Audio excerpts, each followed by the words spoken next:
ಅರಣ್ಯ ಇಲಾಖೆಯ ಅಧಿಕಾರಿಗಳ ವರ್ತನೆಯಿಂದ ಬೇಸತ್ತು ವಿಧಾನಸಭೆಯ ಉಪಸಭಾಧ್ಯಕ್ಷರಾದಂತಹ ಶಾಸಕ ರುದ್ರಪ್ಪ ಲಮಾನಿ ಸಭೆಯಲ್ಲಿ ಕಣ್ಣೀರಿಟ್ಟ ಘಟನೆ ಹಾವೇರಿಯಲ್ಲಿ ನಡೆದಿದೆ. ಹೌದು, ಜಿಲ್ಲಾ ಪಂಚಾಯಿತಿ ಸಭಾಂಗಣದಲ್ಲಿ ನಡೆದ ಪ್ರಗತಿ ಪರಿಶೀಲನಾ ಸಭೆಯಲ್ಲಿ ಈ ಭಾವುಕ ಸನ್ನಿವೇಶ ಕಂಡುಬಂತು. ಹಳೆಯ ಕಾಯ್ದೆಗಳನ್ನು ಮುಂದಿಟ್ಟುಕೊಂಡು ಅರಣ್ಯ ಇಲಾಖೆಯು ರೈತರು ಮತ್ತು ಸಾಮಾನ್ಯ ಜನರ ಜಾಗವನ್ನು ತೆರವುಗೊಳಿಸಲು ಮುಂದಾಗುತ್ತಿರುವುದಕ್ಕೆ ಅವರು ತೀವ್ರ ಆಕ್ಷೇಪ ವ್ಯಕ್ತಪಡಿಸಿದರು.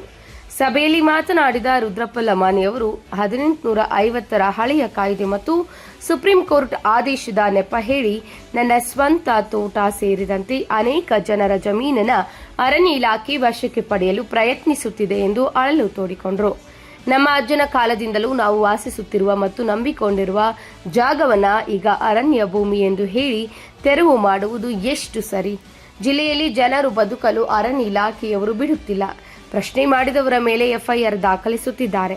ಹೀಗಾದ್ರೆ ನಾವು ಎಲ್ಲಿಗೆ ಹೋಗಬೇಕು? ನಾವೆಲ್ಲ ಊರು ಬಿಟ್ಟು ಹೋಗ್ತೇವೆ, ನೀವೇ ಇಲ್ಲಿ ಬದುಕಿ ಎಂದು ಅಧಿಕಾರಿಗಳ ವಿರುದ್ಧ ಆಕ್ರೋಶ ಹೊರಹಾಕಿದ್ರು.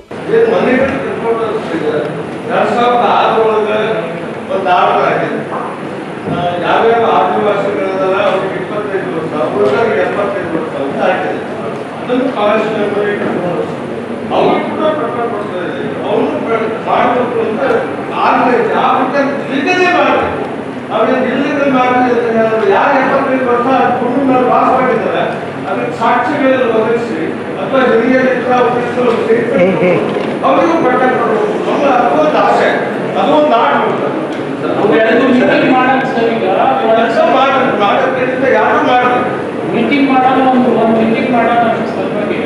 ಈ ಸಂದರ್ಭದಲ್ಲಿ ಮಧ್ಯಪ್ರವೇಶಿಸಿದ್ದ ಜಿಲ್ಲಾಧಿಕಾರಿ ವಿಜಯ್ ಮಹಾಂತೇಶ್ ದಾನಮ್ಮನವರವರು ಕೂಡ ಅರಣ್ಯ ಅಧಿಕಾರಿಗಳನ್ನು ಪ್ರಶ್ನಿಸಿ ಸಾರ್ವಜನಿಕರ ಕೆಲಸಗಳಿಗೆ ಅಡ್ಡಿಪಡಿಸದಂತೆ ಮತ್ತು ಸುಖಸುಮ್ಮನೆ ಪ್ರಕರಣಗಳನ್ನು ದಾಖಲಿಸದಂತೆ ಸೂಚಿಸಿದರು.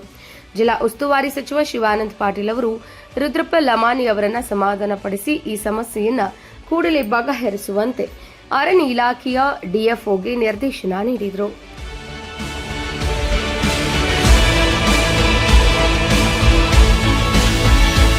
ನೀವು ನೋಡ್ತಿದ್ದೀರಾ, ಇದು ನ್ಯೂಸ್ 88 ಕನ್ನಡ, ಸುದ್ದಿಯ ಜೊತೆ ಸದಾ ನಿಮ್ಮೊಂದಿಗೆ.